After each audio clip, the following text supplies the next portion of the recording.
Mostly frozen. Anne McManus. They never wanted to go there, to that wasteland, but the father had no choice.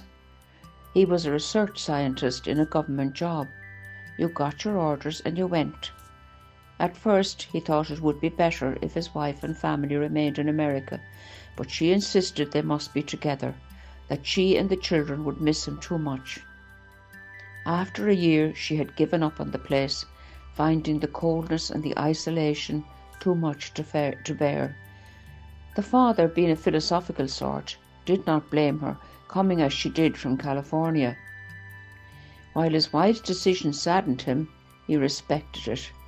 Besides, his term in the North was 3 years, and 2 of those were already gone. She took both younger children with her, but the eldest, a boy of 16, decided to stay. He was no scholar and knew he would be totally swallowed up in the US education system. Schooling at the base was haphazard, but that suited him very well. There was talk when he reached the age of 12 about boarding school either in Norway or the US. He resisted both suggestions, so remained on in the local second-level school until he was 18.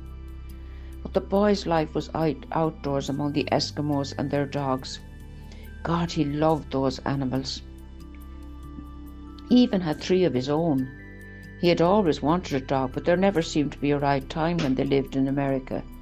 He was fascinated by the intelligence and strength of those huskies. The father was happy to let him go his own way, and they got on well enough together, sharing the normal household duties. The father wondered, did he talk enough to his son? The boy wondered, did his father find it hard to be alone with him? There wasn't much small talk between them. They both missed the mother and the girls, but rarely mentioned it. There were few children of his own age, but that never bothered the boy. From the age of 18, when he left school, he seemed happy working in the local shop and training the huskies. There were occasional trips to Uppsala, which he enjoyed, and the boy wondered at times would he have a better life there. It was the dogs that drew him back to the research base. By the time he was in his early 20s, he began to think seriously about his future. Then he began to change, little by little, to become less happy with the predictability of life at the base.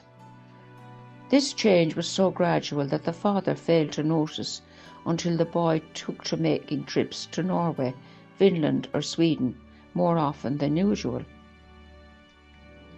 However, he was not concerned, believing that it was normal for a boy of his age to spread his wings. They had visited these countries on several occasions, both of them preferring Finland, where the people were more easygoing and more friendly. The father wondered would it be possible to get a transfer to Helsinki, where there was a larger research station.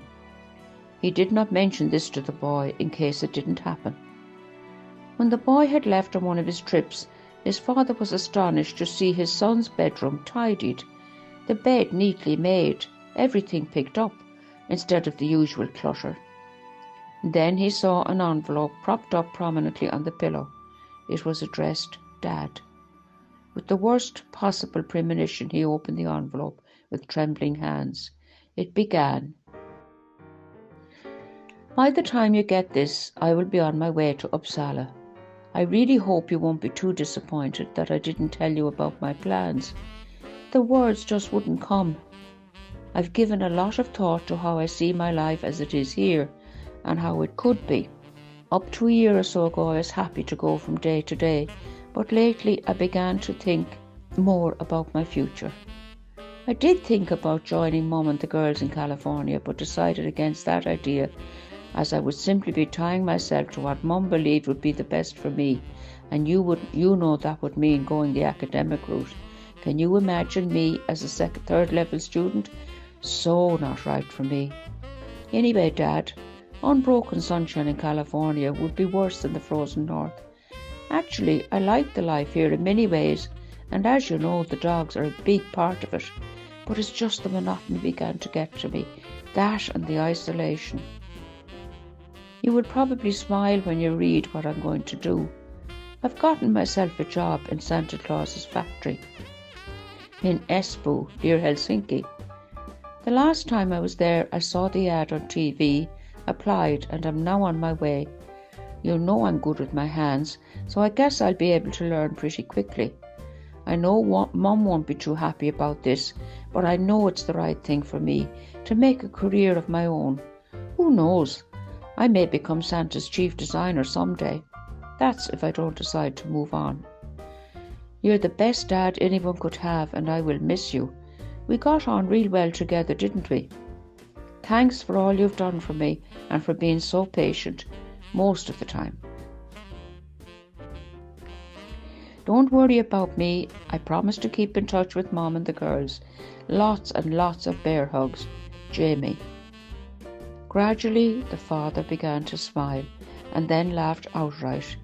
He never imagined for 1 minute that his son had harboured any ambition, that he seemed happy with his life at the base. He then folded the letter carefully, put it back in the envelope, then put it into his inside pocket. He patted his jacket on the outside. He was smiling as he walked out into the frozen world, thinking his son must still believe in Santa Claus.